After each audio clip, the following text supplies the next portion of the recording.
बिस्मिल्लाहिर्रहमानिर्रहीम। अस्सलाम वालेकुम। उम्मीद है आप सब दोस्त खैरियत से होंगे।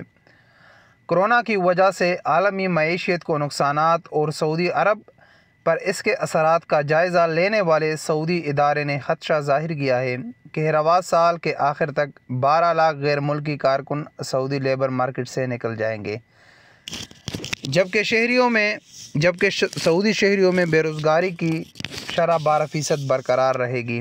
सबक वेबसाइट के मुताबिक मालियाती तज्ज़ियों के स्पेशलिस्ट इदारे जदवा इन्वेस्टमेंट के माहिरीन ने इम्कान ज़ाहिर किया है कि सबसे ज़्यादा मुतासर होने वाले इदारों में काम करने वाले गैर मुल्की सऊदी लेबर मार्केट को सबसे पहले खैराबाद कह देंगे।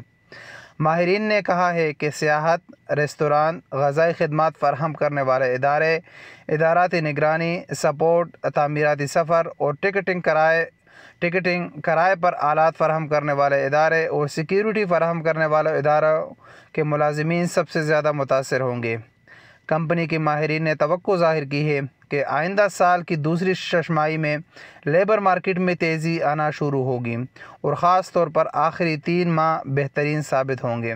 माहिरीन का कहना है कि 2021 की आखिरी छमाही में मईशत बेहतर होगी, जिसमें सऊदी शहरियों के लिए नए मौक़े पैदा होंगे, कई अशिया की तलब में इजाफ़ा होगा और मुल्क की मजमूई मईशत में वाज़ेह फ़र्क महसूस होगा। इससे अंदाज़ा लगाया जा सकता है कि सऊदी अरब में अब गैर मुल्कियों का रहना बहुत मुश्किल हो गया है, क्योंकि कोरोना की वजह से बहुत सारी कंपनियां बंद हो चुकी है और बहुत सारी कंपनियों को काफ़ी नुकसानात उठाना पड़ रहे हैं। इसके साथ साथ बहुत सारे कारोबार बंद हो चुके हैं जिनमें ज़्यादातर गैर मुल्की काम करते हैं।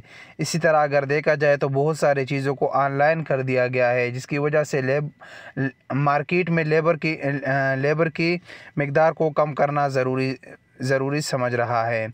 तो ये हालात को देखकर बहुत सारे गैर मुल्की सऊदी अरब छोड़ देंगे। इसी की वजह से इस वीडियो के मुतालिक अपने राय का इजहार कमेंट्स बॉक्स में दीजिए। मिलेंगे एक नई वीडियो के साथ, तब तक के लिए इजाज़त दीजिए। अस्सलामु अलैकुम वरहमतुल्लाहि वबरकातुहू।